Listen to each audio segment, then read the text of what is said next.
mapagpalang umaga po sa ating lahat. Hello! Okay, gising naman pala. Lahat po tayo ngayon ay mapalad dahil po tayo ay makakapag-share ng salita ng Panginoon on behalf of Pastor Arvin. Kami po ay nagagalak dahil last Wednesday po, nabigla din kami. Na kami daw po tatlong Maria ang magbabahagi na salita ng Panginoon. At ako po ay masaya kasi nakikita ko yung pag-ibig ng Panginoon sa aming tatlo. Kung paano pinagkakatiwala ang kanyang salita. Pero, ito din po ay hindi namin kaya kung wala ang tulong ng Panginoon. Salamat po sa Kanya at ako po talaga masyado po akong inaral ko to dahil sabi ko nga, nakakahiya sa Panginoon pag hindi ko na ibigay yung the best para sa Kanya. Pinagpala po tayo dahil tayo ay naandito, mas tayo ay naging mapagwagi dahil yung iba, busy pa. Tama-tama po ang ating topic ngayon. Galing po ito sa Hagay 1. Sabi po yung bumalik sa paglilingkod sa Diyos. Sabi po sa Hagay 1. 2-8 po ito. Kapasahin ko na lang po. Sabi dito, ganito ang pinasasabi ni Yahweh na makapangyarihan sa lahat. Sinasabi ng mga taong ito na di umano'y hindi pa napapanahong itayo muli ang templo. Sa 3 po, dahil dito sa pamamagitan ni Propeta Hagay, ay sinabi ni Yahweh at sa sambayanan, tama ba na naninirahan kayo sa mga magaganda at maayos na bahay, ngunit wasak naman ang aking templo. Sa 5 po, sabi, hindi ba ninyo napapansin ang mga nangyayari sa inyo? Marami na kayong naihasik, ngunit kaunti lamang ang inyong ani. May mga pagkain nga kayo, ngunit kakaunti naman, at hindi mabusog. May alak nga kayo na iniinom, ngunit hindi naman sapat upang mabigyan kasiyahan. May damit nga kayong naisusuot, ngunit giniginaw pa rin kayo sa taglamig. Kumikita nga ang manggagawa, ngunit kinukulang pa rin sila. Sa 7 po, ito yung tanong. Alam ba ninyo kung bakit ganyan ang nangyayari? Sabi po sa 8, last verse, hindi ako nasisiyahan sa mga ginagawa ninyo. Kaya pumunta kayo sa kagubatan at kumuha ng mga krosong gagamitin sa muling pagtatayo ng templo upang ako ay masiyahan at doon ay magbigay karangalan. Purihin ang Panginoon.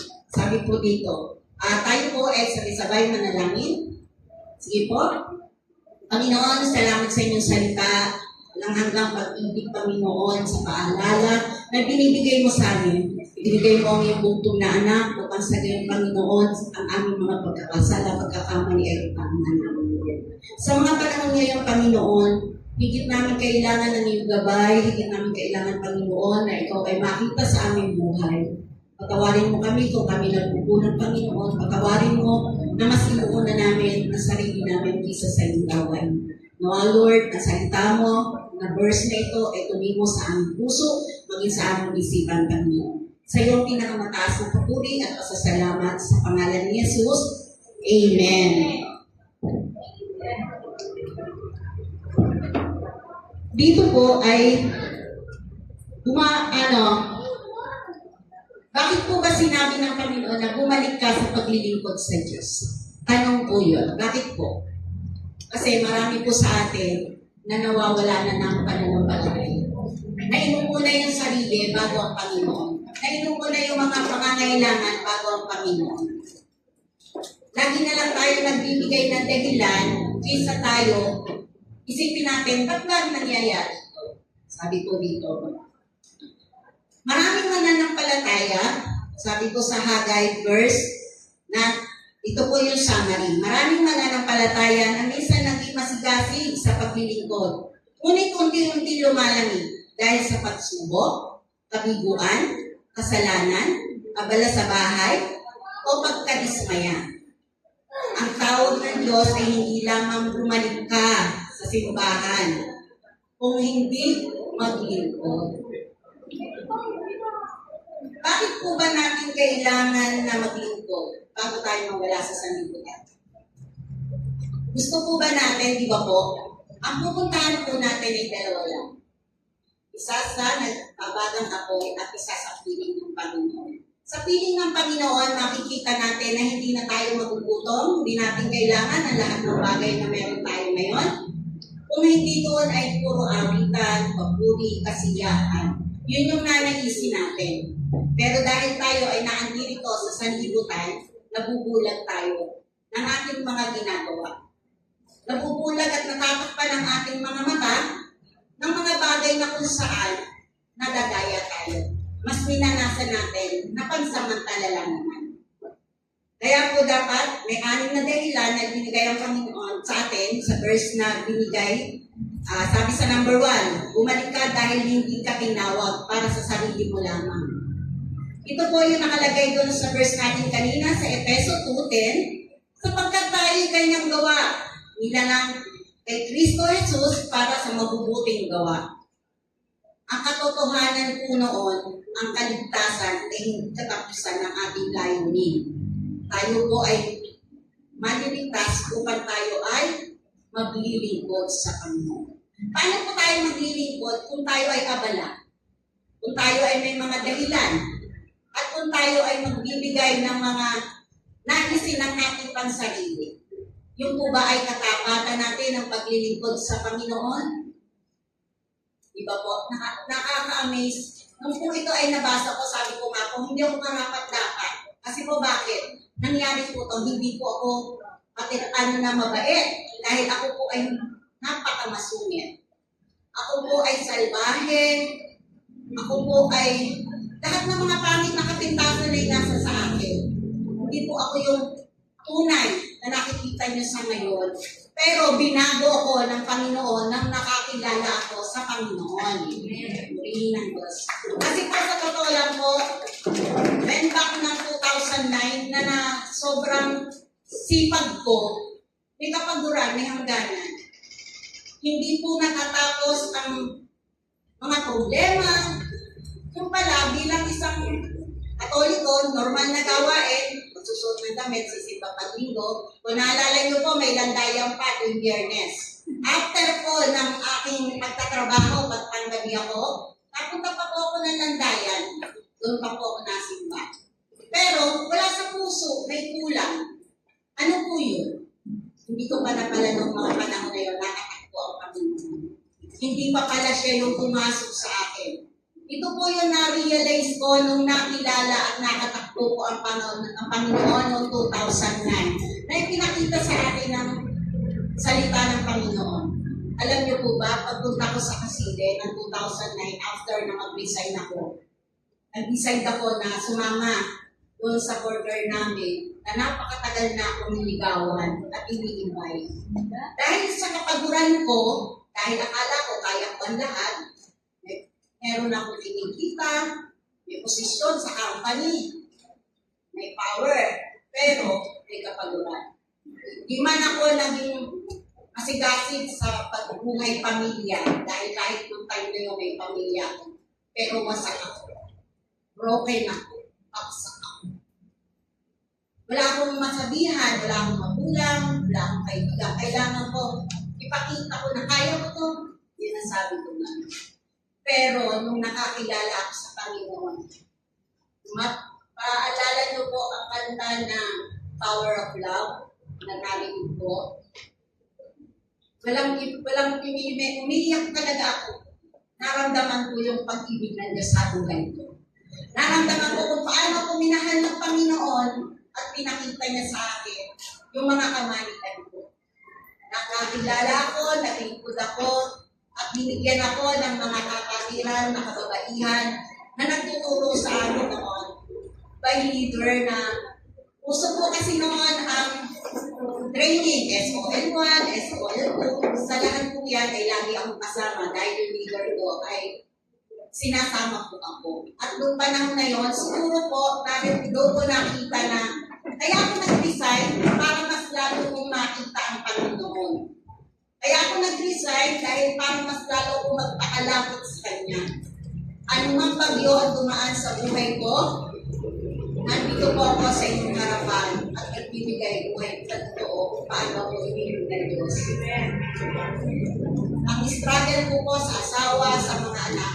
Pero pag sinabi ko, umiyak ako sa Panginoon, hindi ko po ito kaya, ayoko na po. Suko na ako. Inilulunod ko yan sa Panginoon. At patuloy naman po ako binibigyan ng kalakasan ng Panginoon at napapagtagumpayan. Purihin po ang Panginoon. Kaya po sabi, kahit ano man ang dumating na kapagsubukan, patuloy lang po tayo. Huwag po tayo susuko, huwag po tayo manahinawa. At yung goal po natin, asahin po natin yung saan ba tayo pupunta pag after nitong buhay sa sanlibutan. Saan ba yung kaluluwa natin? Mayaman nga tayo dito, mapera tayo, masaya tayo. Nabibili natin ang lahat ng gusto natin. Pero, ano naman yung kaluluwa natin? Nasunod ba natin yung nais ng Panginoon? Na tayo ay magpagamit sa Kanya? Na tayo ay tinawag Niya? Sabi po dito, sa number 2 po, bumalik ka, hindi dahil nagbabago ang tawag sa iyo ng Panginoon. Di ba po? Babalik daw po tayo. Hindi magbabago ang tawag ng Panginoon. Nagkamali man tayo, nagkulang man tayo, dahil hindi natin nakita nung una, pero sa oras na tayo ay nanumbalik sa Panginoon, nagpagamit sa Panginoon, isiniyar ang kanyang mga salita, tayo po ay makakarating sa nais sa tugol natin sa buhay. Sabi po dito sa Roma 11:29, sapagkat ang mga kaloob at pagtawag ng Diyos ay hindi niya binabawi. Katotohanan maaaring tumigil ang tao, ngunit hindi magbabago ang layunin ng Diyos para sa Kanya. Dito po, may pinakita si Pastor sa amin, sabi niya, para daw po tayo isang doktor. Ano po ba ang gawain ng doktor? Magdamot, di ba ba? Sabi, para sa isang doktor na pansamantalang tumigil sa pag-practice, sabi niya, kahit ilang tao siyang nawala, doktor pa rin ang tawag sa kanya. Pero, ang tawag ng Diyos ay nananatili. Kapag daw po tayo ay nanatili sa Panginoon, sa Kanya pa rin tayo. Kapag idinaretso natin ang Kanyang naisin, hindi naman po full time eh. Hindi naman po sinabi ng Panginoon na 100% bigay mo yung i-share mo sa ibang tao. Magpagamit ka, hindi naman po eh. Kasi tayo po ay kusang mararanasan natin kung tayo ay pagamit-gamit sa Panginoon. Ang hinihiling lang po ng Panginoon, tayo ay maging magamit-gamit na may share ang kanyang salita. As in na nandito tayo sa sanlibutan. Hindi lang po basta marami sa atin na nagsasabi, paano umaano yan? Marami akong gawain, marami akong trabaho, marami akong kailangan mo din kumita. Hindi po. At the same time, tuturuan naman po kayo ng Panginoon kung paano natin i-deliver o paano natin magagawa yung nais niya para sa atin. However, yung iba nga po, nagsasakripisyo kapag may Sunday na pasok, nagre-resign po eh, di ba? Yung iba, sinasabi nga sa mga katotoo nila, kapag nagamit ang kanilang Sunday, hindi na sila magtutuloy. Dahil may faith sila sa Panginoon eh. Nasa kanila yung faith na binigay ng Panginoon. Ibinigay sa kanila na maapoy pa rin sa kabila ng lahat ng kapagsubukan. Sa kabila ng lahat ng struggle na ginagawa sa Kanya. Kasi po, sabi nga, kapag tayo ay hindi sinubo, useless tayo. Kasi yung apoy, di ba po, paano paglalaabin kung yan ang bunyo na andap-andap tayo ay kulang tayo sa faith from God. Magpapatuloy yun para lang tayong kay hope. Patayin man ang lahat ng anak, bawiin man ang ari-arian, pag nagdaretso tayo sa mga salita ng Panginoon at sumunod tayo sa gawain ng Panginoon 4 beses ibabalik ng Panginoon. Kaya pupurihin ang Panginoon sa kanyang salita. Muli po, maraming salamat. Nawa po, na-encourage kayo sa kaunti kong share about sa buhay ko na ngayon ay patuloy na nagpapagamit sa Panginoon. Hindi po ako accepted na wala po akong problema. Ako po ay napakadaming problem, pero lagi kong sinasabi, kung wala ang Panginoon sa buhay ko, hindi po ako mananalo at hindi ako magwawagi. Ngayon po, tinatawagan ko na ang aking kapatid na si Ate Melody na magbibigay din po ng bahagi.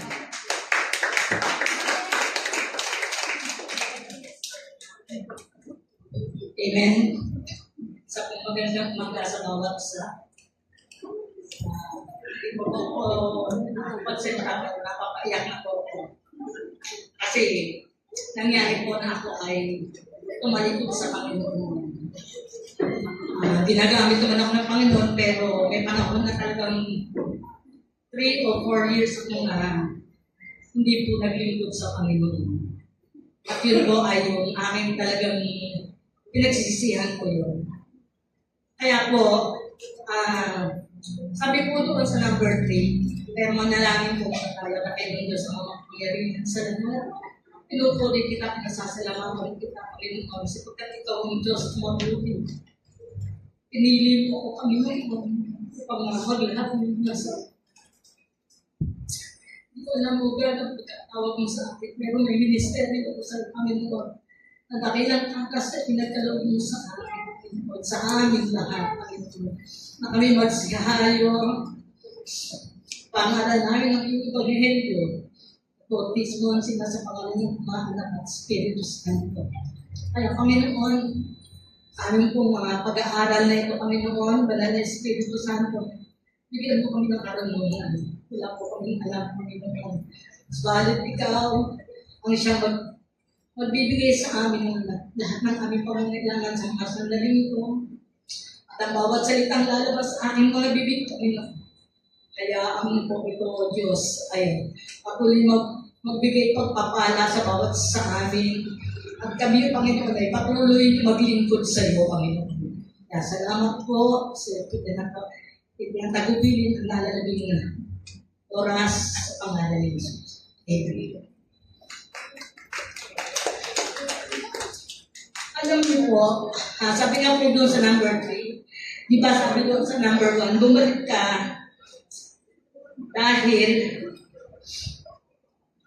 sa paglilingkod sa Diyos, dahil marami pang mga tao na hindi pa nakakakilala sa iyo. Bumalik ka dahil hindi ka tinawag para sa iyong sarili lamang.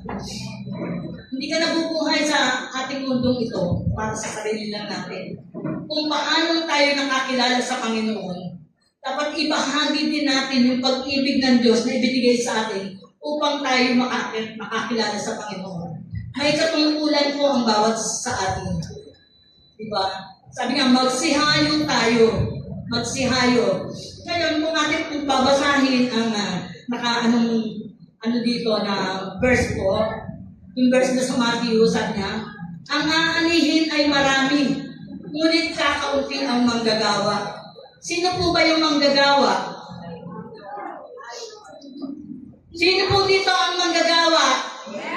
Lahat po tayo ay manggagawa ng Panginoon, di po ba? Pero, bakit sinabi ng Panginoon na bumalik ka? Dahil may mga taong naghihintay sa iyong ministeryo. Ministeryo natin ang bawat tao. Ang bawat mga tao na mapapahama. Ang mga tao na talagang alam natin kung saan pupunta. Kasi dalawa lang naman ang pupuntahan natin. Langit at impyerno. Alam natin, doon sa langit kasama natin ng Panginoon. Sa impyerno, anong mangyayari? Hindi ka mamamatay. Andoon ka sa apoy na naglalagablag na hindi napupugnaw yun. Dire-diretso lang yung init. Kaya lagi sinasabi, kahit sa mga bata ko, anong gusto mo? Ay sa langit ako, syempre masarap doon. Kasi sa impyerno napakainit. Pero marami pong tao ang dumadaan patungo doon sa impyerno. Tama po ba? Hindi natin namamalayan yan. Hindi natin namamalayan, pero dumadaan na pala tayo dyan. Kasi dalawa lang naman daan, patungo sa Diyos at patungo doon kay Satanas. Ngayon, hindi natin madali ang daan patungo sa kakahamakan. patungo doon sa kabutihan, ay alam na alam natin na napakahirap. Napakakipot ng daan. Kahit nga yung kamelyo, parang butas ng karayom, kahit yung kamelyo, hindi kayang pumasok doon sa ano. Pero kung ikay matuwid, kung ginagawa mo ang pagkatawag sa iyo ng Panginoon, sino po ba dito yung mga tinawag? Amen. Lahat pala tayo tinawag ng Panginoon, di ba? Lahat tayo, wala pong exempted. Maski yan yung mga bata pa o talubata pa o mga young people, tinawag po tayo. Dapat, marami kasing mga kasalanan tayo nagagawa kasi akala natin kung nagpupunta na tayo dito sa church, matuwid ka na. Okay ka na, pupunta ka na sa langit. Hindi po. Mahal po ang pamasahe papunta sa langit. Mahal po ang pamasahe. Pero kung ito'y gagawin mo, napakabilis naman. Na ibibigay ka agad sa iyo ng Panginoon. Anong gagawin? Manghikaya tayo ng tao. Ibigay natin sa kanila yung mabuting balita na tayo ay mahal na mahal ng Panginoon. Mahal tayo ng Diyos. Kaya nga, laging pinapaalala sa atin, ang aanihin ay marami, ngunit kakaunti ang manggagawa. Tayo yung manggagawa, yung aanihin natin, yung po yung mga taong mapapahamak pa, lalo na ngayon, nakikita na natin, na ang panahon ay parang malapit na dumating ang Diyos. O talagang malapit na dumating ang Diyos. Nandiyan na yung mga tanda. 2,000 taon pa itong pinangaral. Ito, 2,000 taon pa itong sinasabi na dadating ang Panginoon, may second coming. Pero yung mga tao noon, takot na takot. Ngayon, parang kung kailan malapit na, para yung mga tao, lax na lang. Nagre-relax na lang. Kasi, marami nang panginis ang diablo ngayon. Lalo na ang technology, ngayon, nakikita natin talaga. Ang technology ay sari-sari na, kaya yung mga bata ngayon, ang ginagawa ngayon ng kaaway, yung mga sa eskwelahan naman. Mabuti lang at kahit pa paano, salamat sa Lord at meron tayong binuksang mga gawain sa mga eskwelahan. Yung po mga estudyante dito, kailangan namin kayo para ibahagi nyo ang mabuting balita. Yun yung pamasahin nyo para kayong karating sa langit Kasi ikaw, niligtas ka ng iba, sinabi sa'yo yung ebanghelyo, pero ikaw, nasaan ka? Kasi alam mo, ligtas ka, okay lang. Okay lang na hindi ka pumunta sa gawain, tuwing Miyerkules. Pero noon kami, masigasig kami, hindi namin nilalaktawan ng mga gawain, lahat ng gawain na nandoon kami. Noon nga, ayaw ko nga sa ganitong gawain. Sa totoo lang. Ako ay isang manguusig. Inuusig ko nanay ko noon. Para naman kayo mga palakpak kayo ng palakpak, amen kayo ng amen, wala naman ako naiintindihan. Talagang ganun, hindi ka pa kasi nababorn again. Sino nababorn again dito? Lahat pala tayo dapat naiintindihan natin na mayroong utos ang Panginoon sa atin. Marami ang aanihin. Pero walang magagawa. Ano ang sabi? Mag-pray daw tayo. Isa yan. Isa din yan sa pamasahe mo papunta sa langit. Lagi tayong manalangin. Sabi nga, manalangin kayong walang patid. Yan yung mga Bible verse ng bata ng araw. Kasi naging Bible Sunday school teacher pala ako. Meron akong Bible study. Alam niyo, kahit na kami asawa na nung tinawag ng Panginoon, alam niyo ba na talagang halos araw-araw meron kang gawain na pinupuntahan. Araw-araw madami kang pupuntahan. 3 Bible study mo, nagtuturo ka Sunday school, may Saturday school pa, may BBS. Marami. Kaya naman tayo, o kayo ngayon, yung mga bata-bata pang mananampalataya, kaya kayo nandito kasi may nagsabi ng pag-ibig ng Diyos sa atin. Mahal na mahal tayo ng Panginoon. Hallelujah. Kaya, ilagay mo ang sarili mo bilang ikaw ay isang manggagawa ka ng Panginoon, gawin mo ang dapat mong gawin. Amen? Yan yung ating katungkulan. Hindi naman tayo tinawag lang ng Panginoon para magpasarap lang tayo o para tumanggap lang ng mga blessings niya. Isaayos natin yung ating buhay. ba? Kaya nga yung marami, yung mga kalikuan, yung sinasabi ko sa una, di ba, maraming mga kalikuan, kasalanan, tayo ay mananampalataya. Parang nag-lax na nga tayo, nagre-relax na lang tayo sa pagkikiman. Ligtas naman ako kahit ako hindi dumalo sa mga gawain ng Panginoon. Ligtas naman ako kahit hindi ako mag-pray. Ligtas naman ako kahit hindi ako magbasa ng Bible. Kasi akala mo, ang kaligtasan hanggang gano'n na lang. Pinapamuhay ko ang kaligtasan. Pinapamuhay ko yan. At kailangan ipamuhay natin ang ating Panginoon. Sabi nga, to be like Christ. Kailangan maging katulad tayo ng Panginoon sa ating paglilingkod.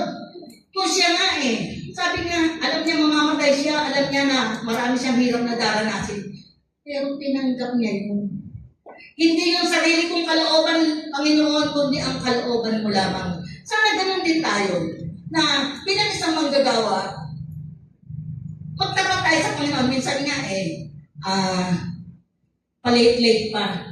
Ang oras ng, ano ang oras ng service natin dito? 9. Alam pala naman ang lahat Pero sa anong oras ko dumadating?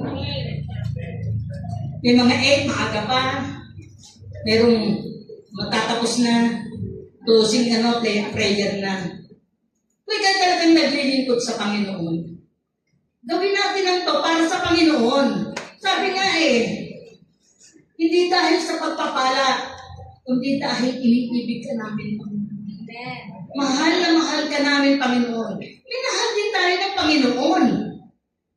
Higit pa sa kanyang buhay dahil namatay siya para sa ating lahat. Nagkaroon tayo ng kaligtasan dahil sa ating lahat, sa kanyang kamatayan. Kaya nga, bilang manggagawa, ano ba ang dapat natin gawin? Magbahagi tayo. Gawin natin ang trabaho ng isang manggagawa na talagang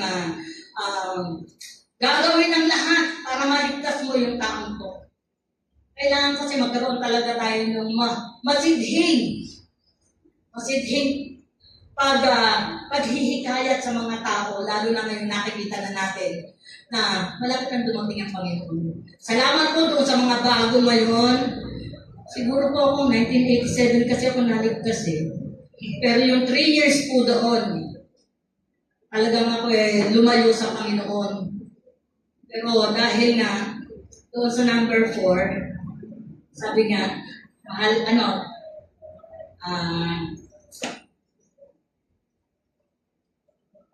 doon sa number 4, sabi nga, bumalik ka dahil ang Diyos ay Diyos ng ikalawang pagkakataon. May chance ka pa. Ano bang kasalanan mo? Ano pa yung kasalanan mo? Kung ano mga kahinaan na nangyari sa'yo, o dahil may kasalanan ka pang hindi naiyaano sa Panginoon, lumapit ka lang sa Kanya. Simple lang yun. Simple. Lumapit ka sa Kanya, humingi ka ng tawad. Diba? Kung ipapahayag nyo ang inyong mga kasalanan, tapat at banal siya na kayo patatawarin at lilinisin sa lahat ng kalikuan. Yan po ang birth ng para po sa mananampalataya. Kung lalapit lang tayo, ang Diyos mapagpatawad. Ang Diyos laging mayroong second chances yan. Minsan nga ang tao, hindi ko na siya kasi ilang beses na niyang ginawa yan sa akin. Pero tayo, kahit ano pa ang gawin nating kasalanan sa Panginoon, naandyan pa rin yung pagkakataon na binibigay sa atin. Sapagkat siya ay Diyos na talagang nagmamahal sa'yo. Sabi nga doon sa sa ating verse dito, sa Jonas. Alam niyo yung kwento ni Jonas? Alam natin yan. Pinapupunta siya doon sa Ninive. At sabi nga ng Panginoon, gugunawin ko ang Ninive. Pero alam ako, bakit naman ako? Diba? Ganun si Jonas ayoko pumunta doon. Ang dami niyang tatanggi. Ano nangyari? Sa katatanggi niya. Diba? Nagpakuloy din siya sa talagang hanggang sa makarating na doon sa loob ng isda. Diba? Maraming mga paglalakbay ang nangyari patuloy sa kanya. Kung sinabi niya, Lord, pupunta po ako sa Ninive. Sana hindi na siya nakain ng isda. Hindi na siya ihagis ng mga kasama niya doon kaya bumagyo dahil lang sa kanya. Alam niya yun. Kasi may utos ang Panginoon. May sinabi ang Panginoon sa kanya. Kaya eto naman ulit, sabi nga doon sa Jonas 3:1, muling dumating kay Jonas ang salita ng Panginoon.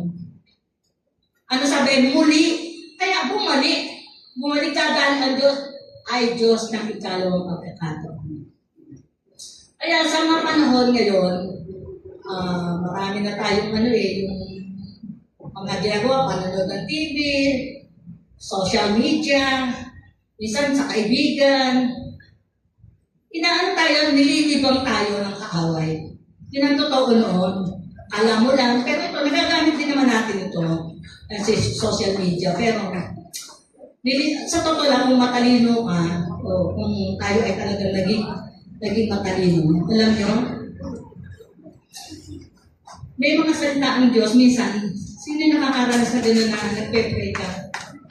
May sinasabi sa iyo ang Panginoon. Pag nagsalita na ang Panginoon sa atin, dapat sundin na natin. Pag nangusap sa iyo ang Panginoon, sundin na natin. Kasi ako noon, nagmatigas pa nga ako noon Nagmatigas ako. Hindi, kasi busy ako ngayon Alam niyo naman ako, may trabaho. Kaya, okay lang siguro kay Lord na hindi na muna ako magsimba, hindi na muna ako mag-worship leader, hindi na muna ako magpakaano sa mga ibang mga gawain. Kasi, noong una na, masigasig. Talaga lahat talaga ng mga gawain, ay nadadalawan mo. Lahat ng mga sinabi sa'yo ng pastor, pinupuntahan mo. At masigasig kang mag-Bible study. Pero ngayon, habang tumatagal, ilang taon na ba ako sa pananampalataya? 87 po, siguro magpo-40 na. Sa isang taon, 40 na. Matanda na talaga. Tanda na tayo sa Panginoon. Pero, bata pa rin tayo sa salita ng Diyos. Dahil ang salita ng Diyos hindi nagbabago. Iisang tundok niyan, hindi mawawala ang sinabi ng Panginoon. Lahat ay lilipas, pero ang salita ng Diyos ay mamamalagi magpakailanman. Amen? Kaya po, pag dumadating na sa atin ang salita ng Panginoon, huwag na po tayong maging Jonas. Huwag na tayong magkaroon ng Jonas spirit. I-rebuke niyo po yan. Kasi, yan ang magiging palibang niya. Hindi naman dadating yung mga babaihan. Bakit ba ako pupunta pa ng church? Minsan kasi, may maaga, halimbawa, nag-ano tayo ng gawain. Tapos, alam naman nila, pero dadating sila late lang. Dadating sila na ganito.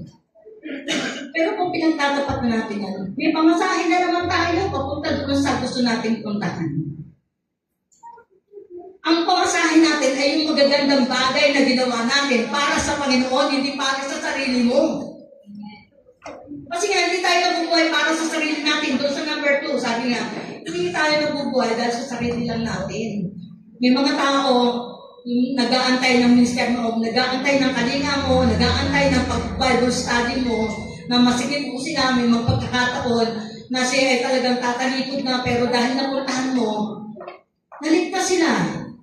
Meron pong pangyayari dyan talaga, na noon ay talagang may mga talaga na nangyari na ganyan. Kaya nga, sa mga panahon na katulad nito, para minsan, sino ba?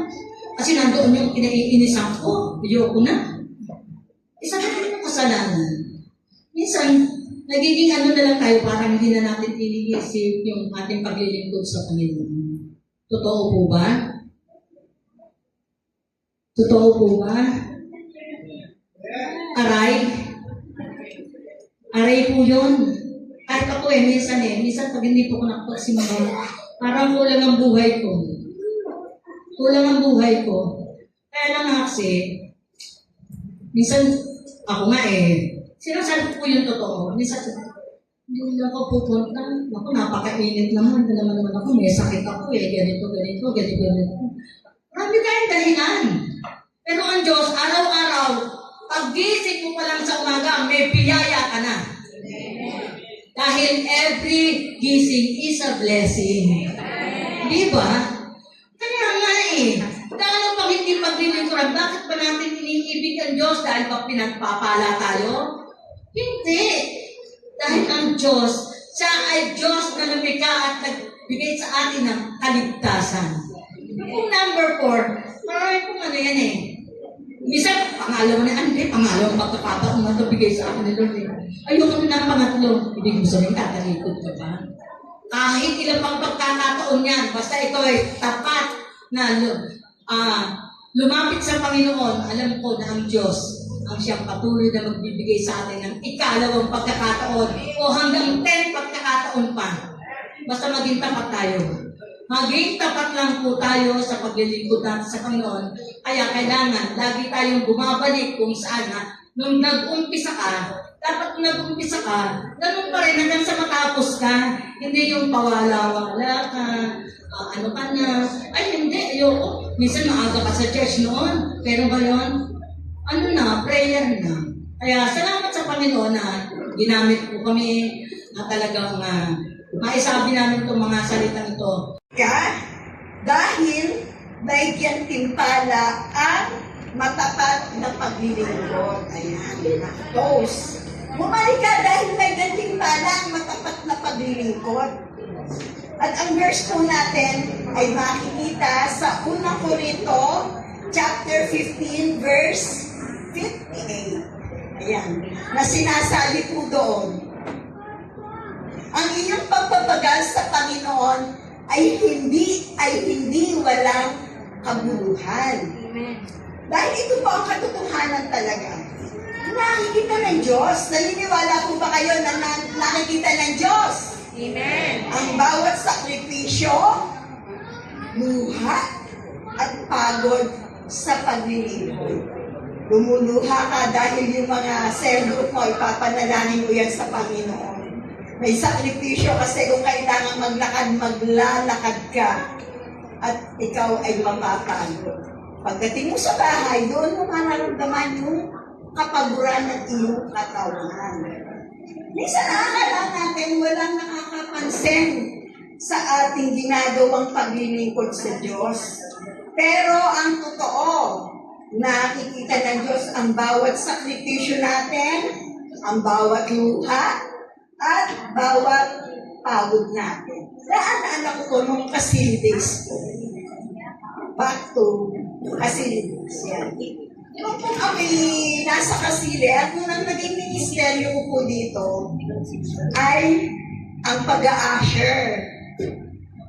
Ayan. Malimit po akong ma-assign sa may pinto bilang usher.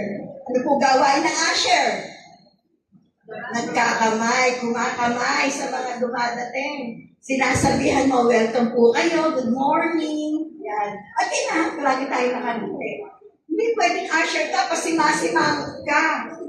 Hindi gaganahan ng mga churchmate mo o yung mga bago na pumunta sa church. Kung ikaw, usher ka, nakabungad ka sa pinto, ikaw yung gatekeeper, tapos nakasimangot ka, kailangan palagi meron tayong smile sa ating mga mukha. Para ganahan yung ating kakausapin din, hindi po ba?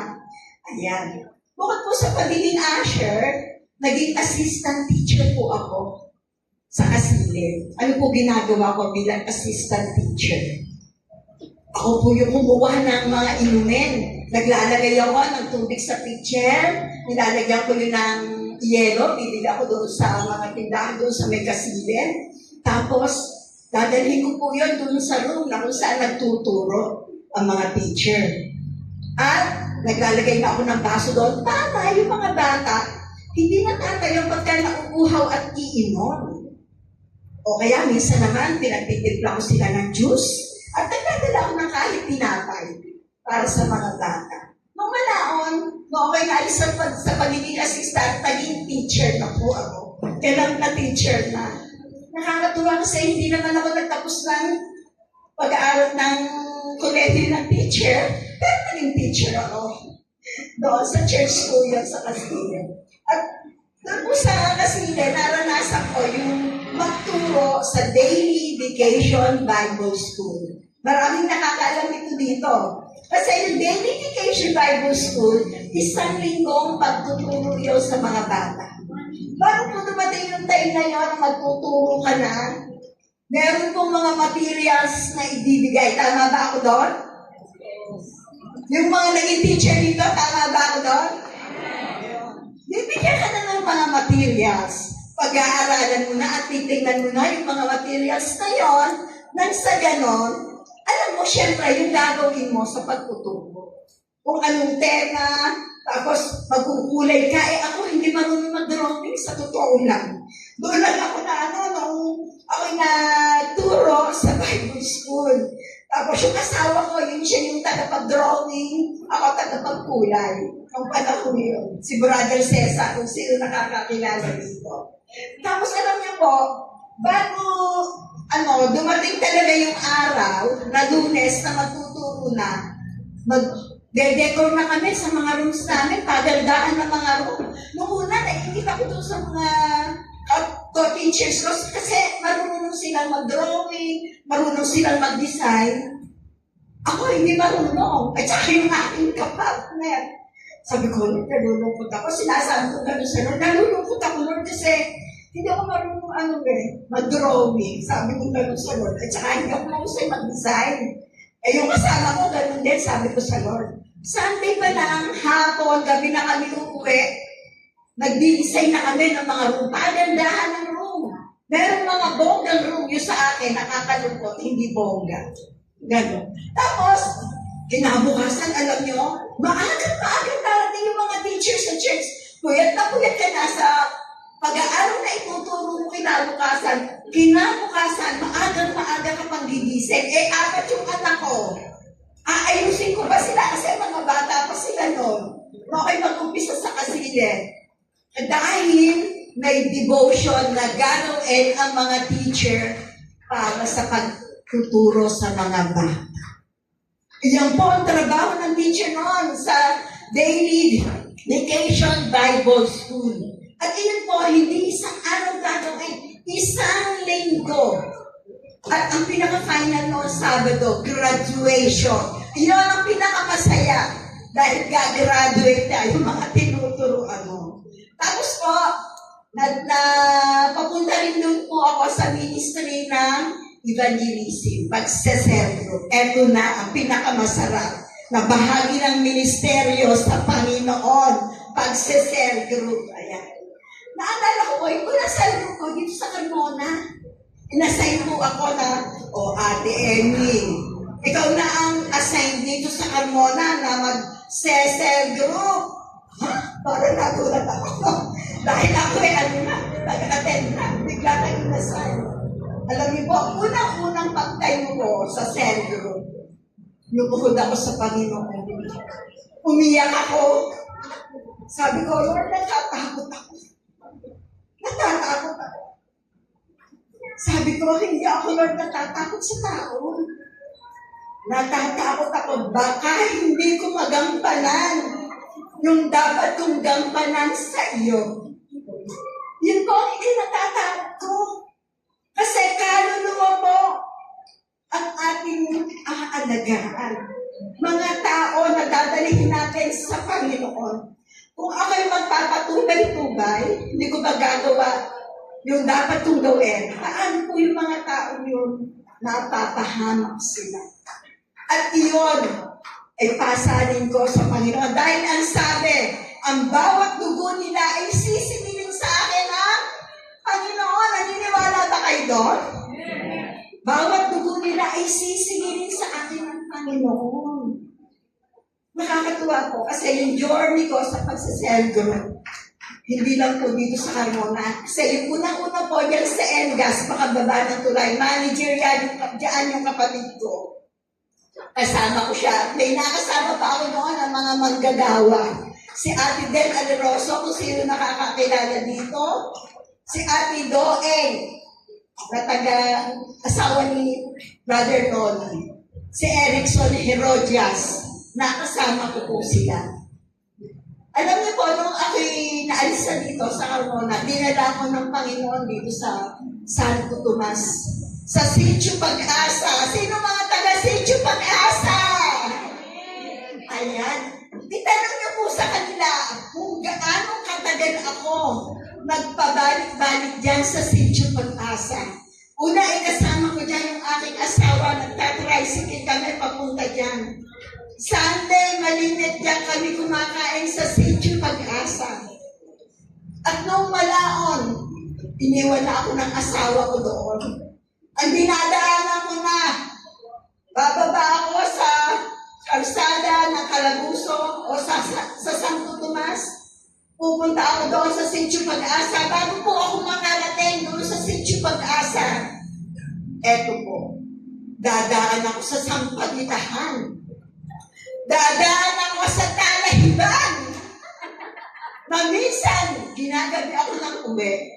Isang beses yun, sabi, may lumalabas dyan sa may puno yan. Diba? Ang saya-saya. Ang paglilingkod sa Panginoon. Di po ba? Matagal po, taon po ako na nagpabalik-balik dyan sa Sitio Pag-asa. Hindi lang sa Sitio Pag-asa, dyan po sa Santo Tomas. May kasama ako dyan. Nakakasama ko dyan si Ate Darcy noong malao na. Nakarating po ako sa mga lugar na hindi ko nararating sa Adelina. Nakakadanas po ako dyan maglakad. Papunta at pauwi. Nakaranas po ako sa South Plains. Galing ako sa trabaho ko sa kantin. Tapos, pauwi ko, bumabagyo. Ang tubig hanggang dito sa tuhod. Ayan, di po ba? Napakasaya lang maglingkod. Pero, ito lang po ang masasabi ko sa inyo. Masarap po ang maglingkod sa Panginoon. Masarap po ang maglingkod sa Panginoon. At hindi po kalugihan ang maglingkod sa Panginoon. At palagi kong sinasabihan o tahas ang sinasabi ko, hindi ko magagawa ang lahat ng ito sa sarili kong lakas. Hindi ko magagawa ito kung hindi ako sasamahan ng ating Panginoon. Kung hindi ako bibigyan ng karunungan ng banal na Espiritu. Sa ngayon po, meron po akong cell group dito sa Carmona, sa Maduya. At sa Calabuso, na nakasama ko naman ngayon si Ate Sally. Ayan, binibigyan po ako ng Panginoon ng mga tao na makakasama ko. Ayan, salamat po sa Panginoon. Tapos po, sabi ko, ang pagsasaka ay nagtatanim ng matagal bago makuha ang ani, makita ang ani. Ngunit darating ang panahon ng pag-aani. Ganon din sa paglilingkod. Meron po ako ibabahagi yung Faith Life Potatoes sa pelikula. Ito po ay true stories na ang gumana po dito ay si Angus Bachan. Si Angus Bachan. Ayan. Tapos po, ito po si Angus Bachan, ang hanap buhay niya ay isang magsasaka. Sino po ang nakakaalam dito na ginagawa ng magsasaka? Siyempre, nagsasaka. Magsasaka, no? Nagsasaka ang magsasaka. Ayan. Dumaan siya sa matinding krisis. Pagtuyot at personal na problema at mga pagsubok sa kanyang buhay. Pero nang ibalik niya ang kanyang buhay at paglilingkod sa Diyos kasi tumalikod na siya sa Diyos eh. Inalimutan niya ang paglilingkod sa Diyos. Pero, ang maganda nito, nakabalik siya. Nakita niya ang mga himala dahil sa gitna ng tagtuyot, kung saan tuyong-tuyo ang lupa at walang naniniwalang may tutubong halaman, sumunod pa rin si Angus sa utos ng Diyos na magtanim ng patatas. Yung patatas, tinatanim to sa ilalim, marumi, madilim, walang nakakaalam kung ano ang nangyayari doon sa patatas doon sa ilalim ng lupa. Di po ba? Kailangan niyang hintayin o kailangan niyang hukayin sa ilalim ng lupa bago niya itanim yun. At ano po ang mga sumunod na nangyari? Kasi maraming ayaw maniwala sa kanyang tagtuyot kasi noon. Hindi ka magbubunga yan, yung mga patatas na iyong itinanim kasi tagtuyot gayon. Pero naniwala si Angus sa Diyos na nagsabi sa kanya na magtanim. Kaya, ang laking gulat ng lahat, dahil sa ilalim ng lupa, may mga dambuhala, malulusog na mga patatas na naani sila noong itinakdang panahon ng Diyos at maraming tao ang pumunta sa kanilang lugar para makiani doon sa mga patatas na kanilang na-harvest. Di ba? Ganun kabuti ang Diyos sa ating buhay. Parang minsan wala ka ng pag-asa, wala nang dumadating na blessing sa iyo. Pero, Merong mga patatas na galing sa ilalim ng lupa na ipaparating ng Diyos sa iyo para maging blessing. Hindi lang sa iyo, para sa mga tao na iyong nakakasama. Ayan. Sabi, sa paglilingkod, yung paglilingkod natin ay parang magsasaka rin. Ang bawat panalangin natin, bawat tulong sa church, sino yung tumutulong dito? Ikaw ay naglilinis, nananalangin ka dito, nagse-cell group ka, kasama ka sa worship leader.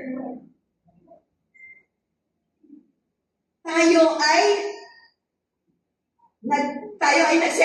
nag-asikaso sa mga cell group natin. Iyon ay mga buto. Yung lahat na ginagawa natin ay mga buto na itinatanim natin para sa Panginoon. Huwag tayong mapagod. Kasi, kung parang minsan natatagalan tayo doon sa mga bunga ng ginagawa natin, doon sa mga pagpapagal natin o pagpapagod natin, darating ang panahon. Ang gantimpala ng Diyos ay tiyak na darating. Punta po tayo sa ika-6 na puntos. Ito na po yung pinakalas. Sabi po dito, bumalik ka dahil karapat dapat ang Diyos na paglingkuran. Karapat dapat po ba ang Diyos na paglingkuran? Yan. Sino po ang naglilingkod dito sa Diyos? Taas nga naman. Yan, marami ang naglilingkod sa Panginoon. Ang ating pong verse ay makikita sa Apokalipsis chapter 4, verse 11. Sabi po dito, ikaw ay karapat-dapat, O Panginoon, na tumanggap ng kaluwalhatian, karangalan at kapangyarihan. Sabi, ang katotohanan, hindi tayo naglilingkod dahil madali ito. Dahil sa totoo lang, hindi talaga madali ang maglingkod. Minsan madali, minsan mahirap. Di po ba? Naglilingkod tayo dahil karapat-dapat na paglingkuran ang ating Diyos. Karapat-dapat po ba siyang paglingkuran? Sabi, hindi tayo naglilingkod dahil lang sa mga nagtimpala o umaasa tayo na may mga dadating na mga blessing, ganyan. O bukas, dadating yung blessing ko, galing kay ganyan. Hindi po ganon. Hindi tayo naglilingkod, hindi dahil sa magaan ang buhay o dahil madali ang maging Kristiyano. Ang tunay na pagbabalik sa Diyos ay ang pagsasabi na, Panginoon, kahit mahirap, kahit na may pagsubok, at kahit walang nakakakita, maglilingkod ako. Dahil ikaw ang lumikha sa akin. Ikaw ang nagligtas sa akin at karapat-dapat kang paglingkuran. Ang paglilingkod ay hindi isang obligasyon, kundi isang tugon sa kadakilaan ng ating Panginoon. Sino nito ang mga anak na may mga magulang na matatanda na? Ayan. Yung iba meron, yung iba wala. Ano po? Kung may mga anak na nag-aalaga sa kanilang matatandang magulang, hindi dahil sa sila ay pinasusweldo o may sahod sila, kundi dahil sa pagmamahal at sa utang na loob. Ang paglilingkod sa Diyos ay tugon ng pagmamahal sa Kanya. Naalala ko po, may 4 akong anak. Ako ay mag-edad na Sigaw, naalala ko noon, ako ay na hospital sa Carmona Med na confine ako. Kahit nasa Quezon City yan, siya at ang kanyang asawa umuwi.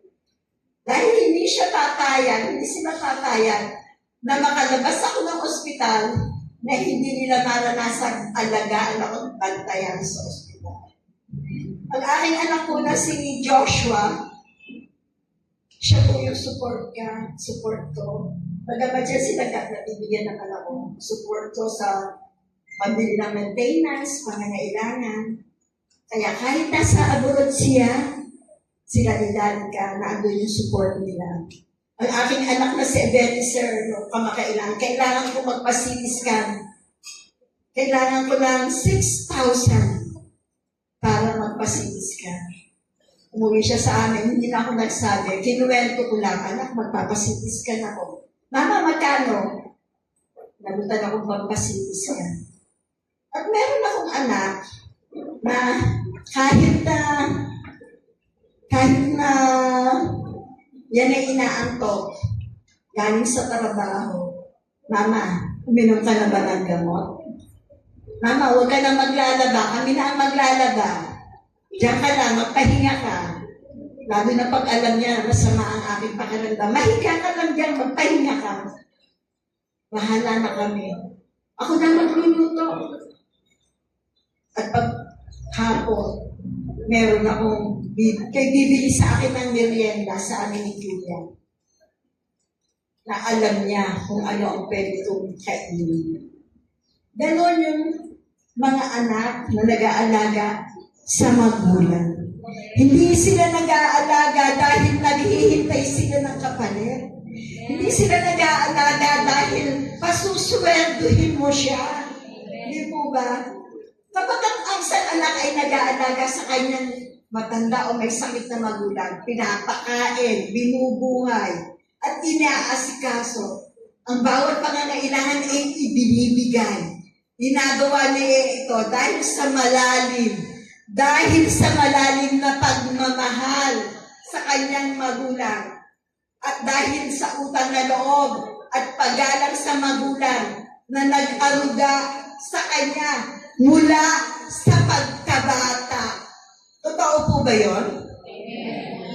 Dahil inaruga ka, inalagaan ka ng iyong magulang simula nung ikay bata pa.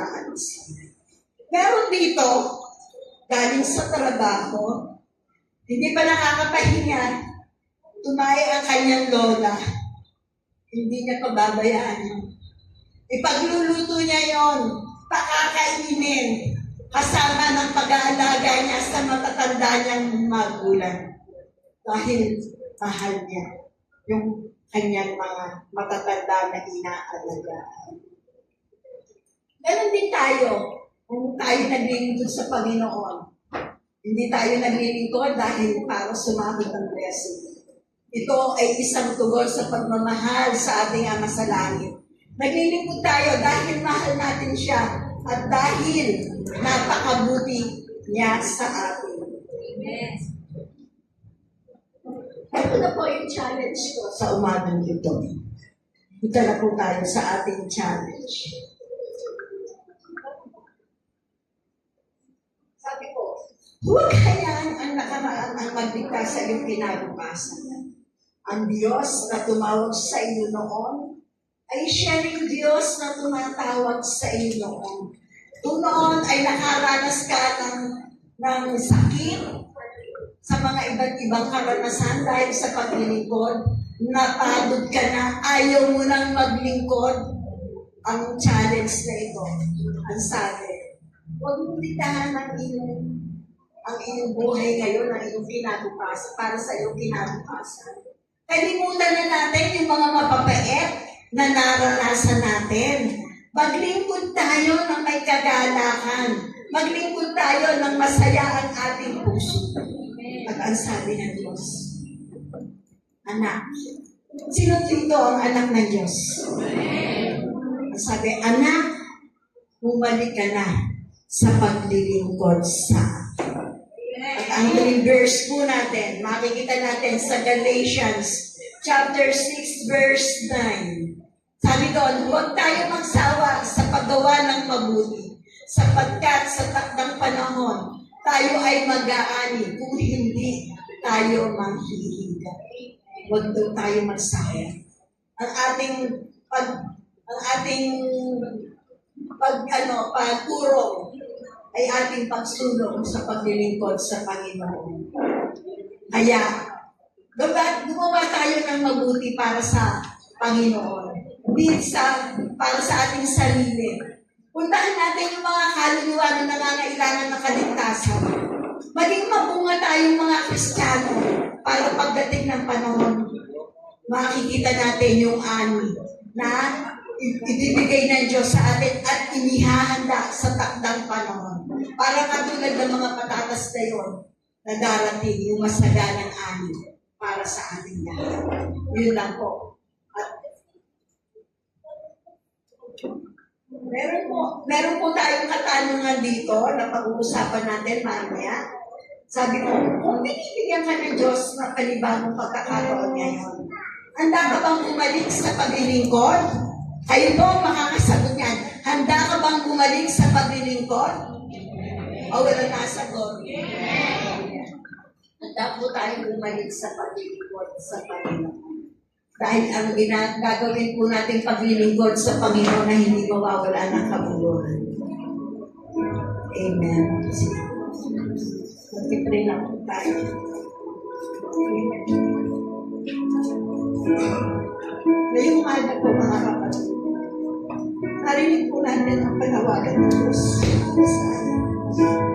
para sa ating paglilingkod. Hindi pa po huli ang lahat. Pwede ba po tayo mag-umpisa para sa paglilingkod sa Panginoon? Ito na po yung tamang panahon. Tinatawag tayo ng Diyos. Tinatawag ka kapatid para bumalik sa paglilingkod sa Panginoon. Di ba huli ang lahat? Bumalik tayo sa paglilingkod sa Diyos. Hallelujah. At i-alay natin ang ating buhay. I-alay natin ang ating lakas, ang ating buong lakas, ang ating mga talento sa Kanya. Hallelujah. Hallelujah. Manilip sa ating naman. Patawarin niyo po kami sa mga pagkakataon. Binibigay ko po sa amin. Na hindi po namin nagawa yung nais na gagawin namin para sa kaluwalhatian. Kayo po nakakasaliksik na kami. Sa umagang ito, tulungan niyo po kami na maianay po namin muli ang aming mga buhay sa inyo bilang haing buhay. Karapat-dapat sa inyo, Panginoon, sa Panginoon. Bigyan niyo po kami ng tabang. Bigyan niyo po kami ng desire sa aming mga puso. Bigyan niyo po kami, Panginoon, na kagalakan na ikaw ay mapaglingkuran namin sa iba't ibang kaparaan. Humihingi po kami ng tulong sa inyo sa mga bagay, Panginoon, na hindi namin kaya lutuin. Holy Spirit, suspusin niyo po kami. Kayo po, Panginoon, na mag-anoint sa amin. Kaya sa ito namin tinitiwala ang lahat ng aming mga buhay. Maparangalan ka namin, O God, at wala nang iba, O Diyos. Hindi namin kaya gawin, Panginoon, ang lahat ng bagay, kundi sa pamamagitan ng lakas na nagmumula sa iyo. Salamat po sa umagang ito. Pinupuri ka namin, niluluwalhati, at ibinabalik ko po sa inyo ang pinakamataas na papuri at pagsamba sa pangalan ni Jesus. Hallelujah, hallelujah.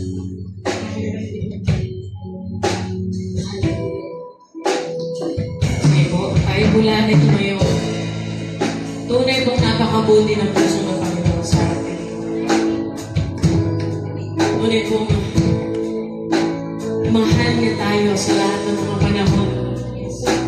Maaaring sa mga panahon na ang buhay natin, akala natin, hindi tayo sinagot sa ating mga panalangin. Mga kapatid, gaya ng sabi ko kanina, ang lahat ng hindi ay minsan, ang mga minsang pintong nagsara ay minsan sagot din ng Panginoon sa ating buhay. Ang kailangan lang niya tayo ay manampalataya. Ang kailangan lang niya tayo ay masiging manalangin sa Kanya. Ang kailangan lang niya tayo ay hindi bumigay. Huwag susuko. At palakasin pa natin ang ating pananalig sa Panginoon. Sabay-sabay po natin gawin din ang katang ito. Alam ko, halos lahat tayo alam na natin ito.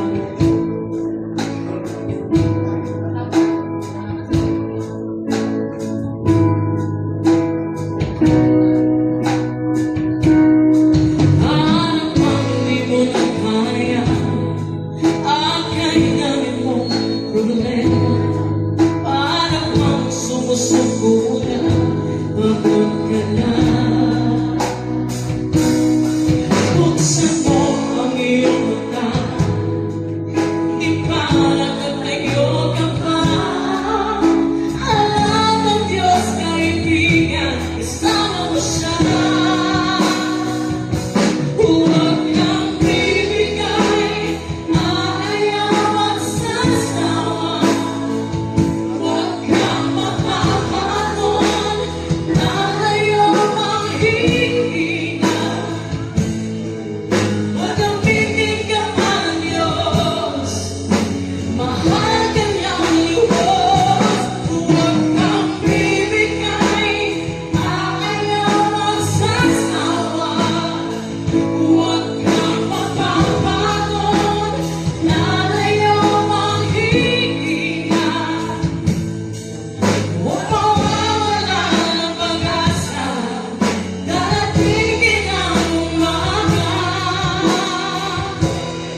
ko sa araw na ito. Maraming salamat, Panginoon, sa iyong mga paalala, sa iyong mga salita, sa iyong mga ipinadala upang kami ay makarinig ng iyong salita, Lord. Lord, wala kaming ibang alam ngayon kung hindi magpasalamat. Magpasalamat sa buhay na meron kami dahil sa iyo. Magpasalamat kasi, Lord, hinawa mo kami sa mga pagkakataon na hindi na kami kaako-ako. Sa mga panahon na hindi na kami karapat-dapat sa harapan mo. Pero nandito kami ngayon, Lord, kaya nandito kami. Nandito kami dahil sa iyo. Hinawa mo kami sa mga pagsubok na akala namin wala na katapusan. Maraming salamat po sa Diyos po lahat ng papuri. Maraming salamat.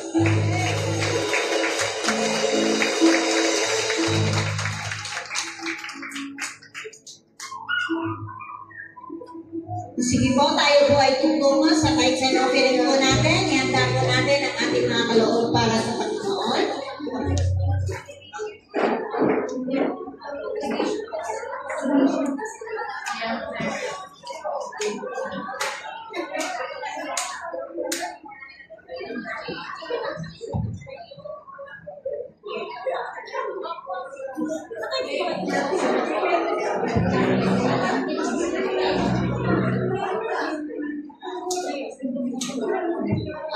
Mag-ano po muna tayo? Mag-announcement po muna. This coming Wednesday, meron po tayong midweek service na ginaganap. You are also invited na dapat po yung pong mga